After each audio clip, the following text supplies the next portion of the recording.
اللہ وبرکاتہ۔ اچھا بچے کیسے ہیں؟ ٹھیک ہے۔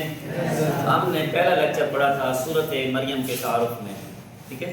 سورۃ مریم کے تعارف میں ہم نے سورۃ کا تعارف بھی پڑھا تھا، ہم نے ہجرت حبشہ کے حوالے سے بھی بات کی تھی، اور ہم نے یہ پڑھا تھا کہ حضرت عثمان رضی اللہ تعالیٰ عنہ پہلے نبوت کے 5ویں سال کے آئے ہجرت کر کے پہلے قافلے کے صدر بنے، اور پھر حبشہ کا جو بادشاہ تھا اس کے بارے میں پڑھا کہ اس کے بادشاہ کا نام تھا نجاشی، اصل نام اس کا تھا اسما۔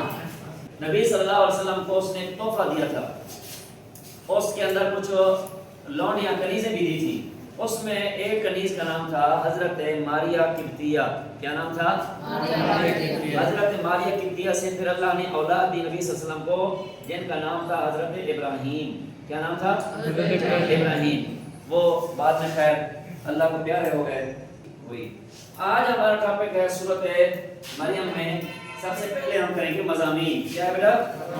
مضامین، کہ سورۃ مریم کے مضامین کیا ہیں۔ 2-3 باتیں آپ نے توجہ کرنی ہے۔ سب سے پہلی بات میں یہاں لکھ رہا ہوں بیٹا وحدانیت۔ کیا لفظ لکھ رہا ہوں؟ وحدانیت۔ وحدانیت کا مطلب کسی کو پتا ہو؟ وحدانیت کسے کہتے ہیں؟ ایک ہونا۔ جیسے ہم کہتے ہیں کہ ہمیں کس نے پیدا کیا؟ کائنات کو کس نے پیدا کیا؟ رزق و موت دینے والا کون ہے؟ ہمیں پھر عبادت بھی کس کی کرنی چاہیے؟ تو یہ جو ہم جواب آپ دے رہے ہیں کہ اللہ نے پیدا کیا، اللہ کی عبادت کرنی چاہیے، اسی کو وحدانیت کہتے ہیں، اللہ کو ایک ماننا۔ اچھا قرآن پاک میں ایک سورت ہے قل هو اللہ احد، ہے نا؟ پڑھیں آپ کیسے؟ قل هو اللہ، آگے اللہ، آگے لم یلد ولم یکن لہ کفوا احد۔ یہ جو سورت آپ نے پڑھی، سورت کا نام کیا ہے؟ سورۃ الاخلاص۔ سورۃ الاخلاص۔ اسی سورۃ الاخلاص کا دوسرا نام ہے سورۃ توحید۔ کیا نام ہے؟ سورۃ التوحید۔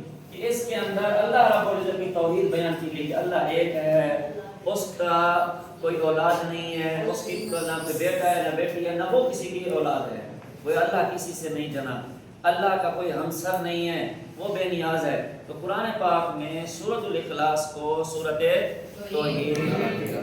تو یہاں پر اس سورت کے مضامین میں ہمیں جو سب سے پہلا سبق ملتا ہے، ہمیں وحدانیت کا سبق ملتا ہے کہ ہم اس بات پر یقین رکھیں کہ اللہ کیا ہے؟ ایک ہے، اس کی کوئی اولاد نہیں ہے۔ اچھا دوسرا نمبر پہ اس کے اندر یہ ہے کہ اللہ تعالیٰ چاہیں تو کسی بھی چیز کو اس کی جنس سے الگ پیدا کر سکتے ہیں۔ اللہ چاہیں کسی بھی چیز کو بغیر اسباب کے بھی پیدا کر سکتے ہیں۔ میں یہاں ایک لفظ لکھ رہا ہوں معجزانہ پیدائش۔ کیا لکھ رہا ہوں؟ معجزانہ پیدائش۔ معجزانہ پیدائش۔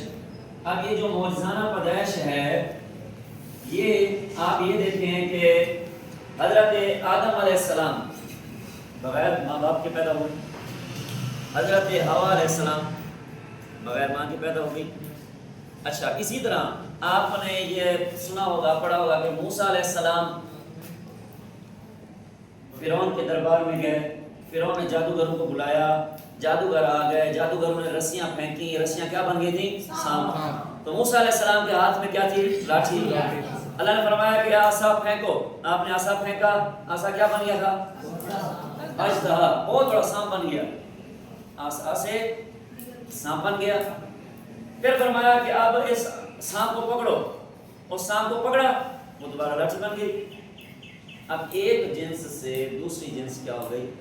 پیدا ہو گئی، ٹھیک ہے۔ حضرت صالح علیہ السلام، صالح علیہ السلام کی قوم کا کیا نام تھا؟ کسی کو یاد ہے؟ گوڑ شاباش، اس کے لیے سے کلائب کریں۔ یہ قوم سمود، صالح علیہ السلام اللہ کی تبلیغ کر رہے ہیں، لوگوں کو کہہ رہے ہیں بتوں کی پوجا چھوڑ دو، اللہ کو ایک مان لو، ٹھیک ہے، شرک کرنا چھوڑ دو۔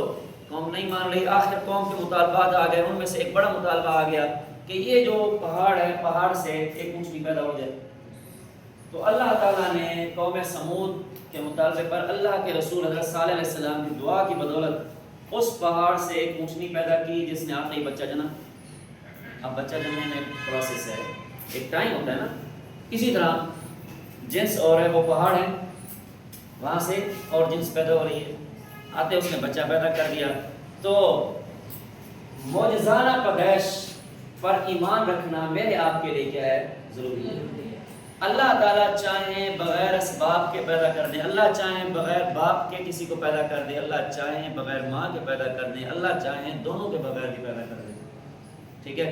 اسی طرح حضرت اس صورت کے اندر جو ہم پڑھیں گے حضرت عیسیٰ علیہ السلام کے بارے میں کہ عیسیٰ علیہ السلام جو اللہ کے نبی ہیں، عیسیٰ علیہ السلام جو اللہ کے نبی ہیں، آپ کی والدہ کا نام حضرت مریم علیہ السلام، مریم علیہ السلام ابھی کنواری ہیں، ابھی ان کی رخصتی نہیں ہوئی، فرشتہ آیا روح الامین حضرت جبرائیل علیہ السلام اللہ کا پیغام دیتے ہیں کہ اللہ آپ کو اولاد دینے والے ہیں۔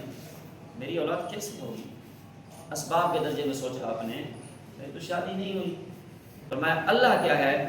آپ کو عطا کرنے والا ہے۔ تو اللہ رب العزت نے اپنے حکم سے آپ کو کیا ہے؟ اولاد دی۔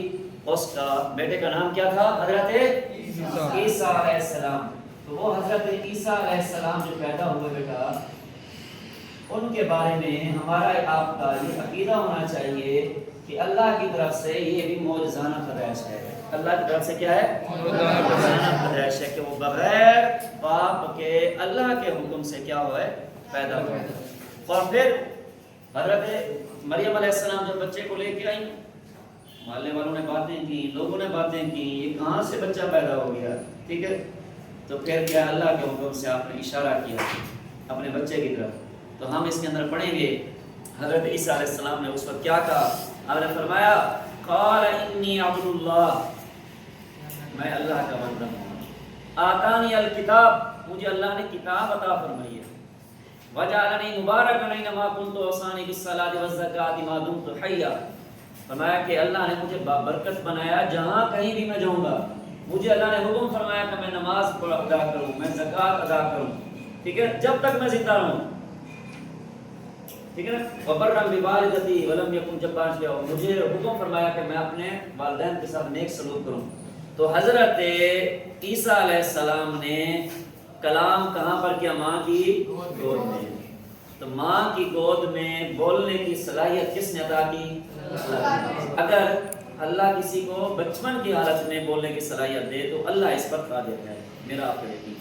اسی طرح آپ نے وہ سنا ہوگا واقعہ کہ یوسف علیہ السلام اور زلیخا نے گناہ کی دعوت دی، آپ اس گناہ سے بچنے کے لیے آگے دوڑے، جیسے آپ دوڑے دروازے کھلتے گئے، آگے کون ہوتا ہے؟ وہ مصر کا جو اس وقت بادشاہ تھا وہ موجود ہے۔ اس وقت یوسف علیہ السلام کی گواہی ایک بچے نے دی، ٹھیک ہے، وہاں ایک بچہ موجود ہے، اس نے گواہی دی۔ تو اللہ چاہے تو بلوا سکتا ہے کسی کو، اللہ نہ چاہے تو نہیں بلوا سکتا۔ 4 ایسے لوگ ہیں جن کے بارے میں فرمایا کہ انہوں نے بچپن میں کلام کیا، بچپن میں، ان میں سے ایک حضرت عیسیٰ علیہ السلام نے۔ عیسیٰ علیہ السلام نے بھی کیا ہے؟ بچپن میں ماں کی گود میں کلام کیا۔ اسی طرح عیسیٰ علیہ السلام کے ساتھ اللہ کے رسول صلی اللہ علیہ وسلم نبی صلی اللہ علیہ وسلم جب معراج پر گئے، آپ نے معراج پر جو آسمانوں پر پیغمبروں سے ملاقات کی، پہلے آسمان پر حضرت آدم علیہ السلام، پھر حضرت عیسیٰ علیہ السلام، حضرت یوسف علیہ السلام، حضرت ہارون علیہ السلام، حضرت ہارون کے بعد حضرت موسیٰ علیہ السلام سے، پھر حضرت ابراہیم علیہ السلام سے۔ تو اس وقت حضرت عیسیٰ علیہ السلام سے جب ملاقات ہوئی تو آپ آسمان پر تشریف لے گئے، تو حضرت عیسیٰ علیہ السلام نے آپ کا استقبال کیا، فرمایا مرحبا، خوش آمدید، اور پھر آگے فرمایا کہ نیک بھائی، نیک نبی صلی اللہ علیہ وسلم نے واپس آ کر حضرت عیسیٰ علیہ السلام کو حلیہ بیان فرمایا۔ عیسیٰ علیہ السلام کا قد درمیانہ قد تھا، کیسا تھا؟ درمیانے قد کے تھے، اور سرخ اور سفید کلر کے مالک تھے، اور آپ ایسے محسوس ہو رہا تھا جیسے ابھی غسل خانے سے غسل کر کے واپس آئے، ٹھیک ہے۔ تو اس کا دوسرا بیٹا مضامین کیا ہمارا ہے کہ معجزانہ پیدائش، ہم نے معجزانہ پیدائش پر کیا کرنا ہے؟ یقین رکھنا ہے۔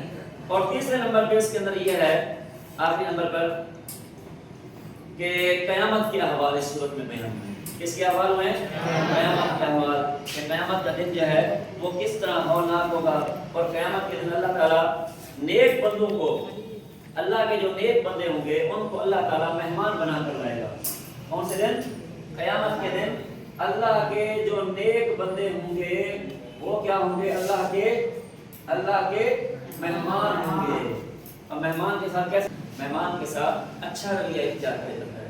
تو مہمان ہوں گے نیک بندے، اور جو مجرم ہوں گے ان کا کیا حال ہوگا؟ مجرموں کو فرمایا پیاسے جانوروں کی طرح، کس کی طرح؟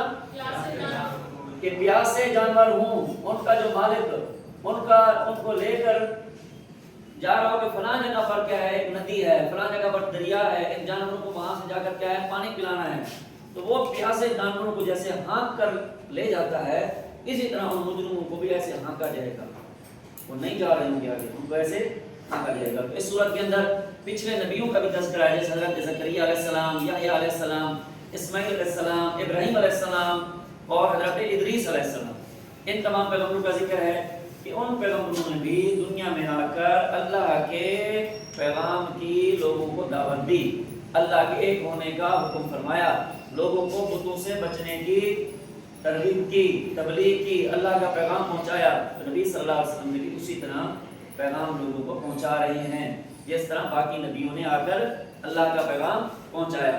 اور پھر اس کے علمی عملی نکات سے بیٹا یہ معلوم ہوتا ہے اس صورت میں کہ سب سے پہلی بات یہ ہے کہ ہم نے اللہ کی رحمت سے مایوس نہیں ہونا، اللہ کی رحمت سے مایوس نہیں ہونا۔